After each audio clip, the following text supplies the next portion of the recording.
Known what? Everything they say is true about Jamie and me. No, Your legacy is a lie. no, I don't believe you. Yes, you do. There's a specific moment in Game of Thrones where Tywin Lannister dies. It doesn't happen on the privy with a crossbow bolt in his gut. It happens moments earlier, in his solar, while he is still standing at the height of his political power. It happens the moment his daughter, Cersei, looks him in the eye and revokes her consent to his reality. To understand the desperate violence of this conversation, we must look at the sequence of events that has backed Cersei into this corner. With Joffrey gone, the crown has passed to the gentle, malleable Tommen. Tywin, obsessed with cementing the alliance with House Tyrell, plans to marry Tommen to Margaery Tyrell, and, crucially, to ship Cersei off to Highgarden to marry Loras Tyrell. This is the catalyst. Cersei is facing the total loss of her agency. Her brother Jaime is maimed and useless to the dynasty. Her brother Tyrion is about to die, and she is being forcibly separated from her last surviving son. She realizes that Tywin's victory means her erasure. She enters this room not to negotiate, but to detonate the foundation of her father's power to save her own identity. We've been over this, the matter's closed. I'm opening it again. Tywin begins with the language of the absolute. His phrase, "the matter's closed," is not a suggestion. It is a declaration of reality, the kind of God voice that has governed House Lannister for decades. However, Cersei's response, "I'm opening it again," is the first structural crack in the relationship. Authority relies on the godlike ability to control outcomes. By simply refusing to accept his closure, Cersei revokes the consent that sustains his power. You were betrothed to Loras Tyrell. Still betrothed to Loras Tyrell, and you will marry Loras Tyrell as soon as Tommen marries Marjorie. I will not. Tywin attempts to reinforce his reality through repetition. Loras Tyrell, said 3 times, acting as if speaking the words makes them fact. He views Cersei through her virtual social identity, a political asset and a broodmare to be deployed for stability. Cersei's flat, "I will not," is a rejection of this virtual identity. She is asserting her actual social identity as the Queen Regent, refusing to cover or downplay her power to fit into the subservient female role he demands. You have on several occasions made great claims about your commitment to this family's future. Your role in that future is more vital now than it ever was. Tywin appeals to the family as an abstract, monolithic institution that requires sacrifice. He tries to shame her by citing her previous claims of commitment, attempting to leverage her own words against her.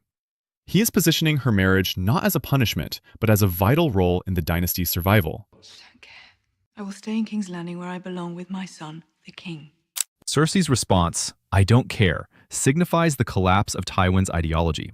She rejects the abstract future for the biological present, my son.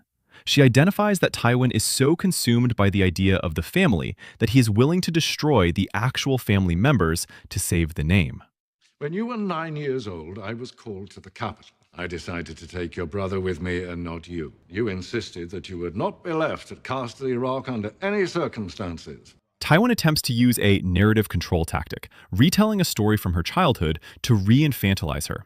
He wants to frame her current defiance as just another childhood tantrum he will eventually manage, re-establishing the parent-child hierarchy. And if you I'm not recall, interested in hearing another one of your smug stories about the time you won. This isn't going to be one of those times.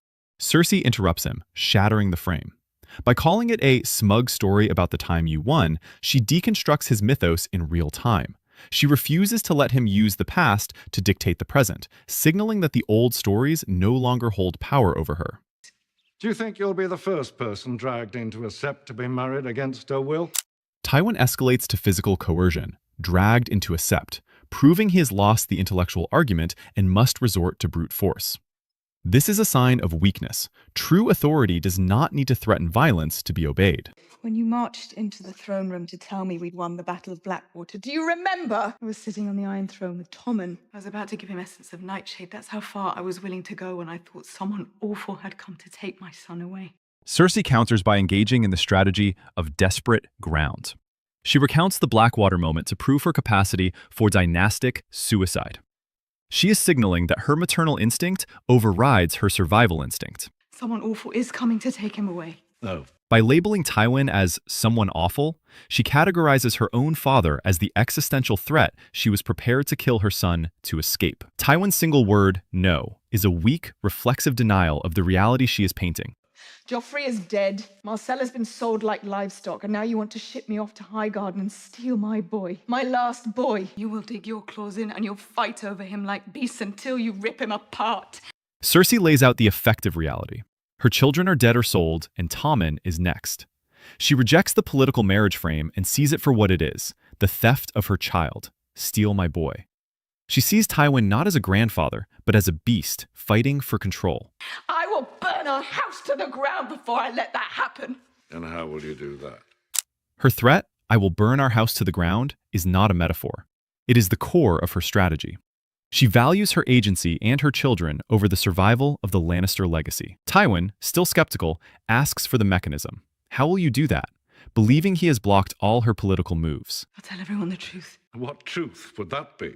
Cersei employs the nuclear option of mutually assured destruction. By threatening to speak the truth, she kicks away the ladder. She removes the escape route of political denial. Tywin still feigns ignorance. What truth? Attempting to maintain the tactful consensus that protects the family secret. You don't know, do you? You never believed it. How is that possible? What am I saying? Of course it's possible. Cersei realizes in real time that Tywin isn't pretending. He genuinely doesn't know. This exposes his willful blindness. She sees the law of grandiosity at work. He believes he can command reality to such an extent that he has blinded himself to the truth. How can someone so consumed by the idea of his family have any conception what his actual family was doing? We were right there in front of you and you didn't see us. One look in the past 20 years. One real look at your own children and you would have known. She explicitly calls out his confirmation bias. Tywin has spent decades filtering out the evidence of incest because it contradicted his self-image. Cersei reveals that his godlike reputation is a fraud. He didn't see what was right in front of him. Known what? Everything they say is true about Jamie and me. This is a radical act of, quote, voluntary disclosure. Prior to this, Cersei was discreditable, hiding a secret stigma. By confessing, she becomes discredited. She moves from hiding the stigma to owning it. This instantly disarms Tywin, because blackmail and control only work if the victim feels shame or fear of exposure. No, Your legacy is a lie. no, I don't believe you. Tywin's reaction is a textbook example of law of irrationality. Despite his cold intellect, he retreats into the pleasure principle, recoiling from the painful truth. Admitting the incest means acknowledging his heirs are abominations, and his life's work is a lie. Therefore, he chooses the pleasurable delusion, I don't believe you, over the painful reality. Yes, you do. Cersei delivers the coup de grace. Her final yes you do is a command that overrides his denial. Crucially, the scene ends with her turning her back on him and leaving without dismissal.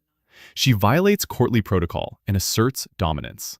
Tywin is left standing alone, staring at the door. He has been stripped of his authority, he is blind, and his legacy. It is a fraud. The scene ends with Tywin Lannister standing alone in his solar, staring at the door. This is the psychological death of Tywin Lannister. He has been stripped of his two pillars, authority and legacy. His authority is gone because he has been exposed as blind to the rot within his own house. His legacy is gone because it has been revealed as a fraud built on incest.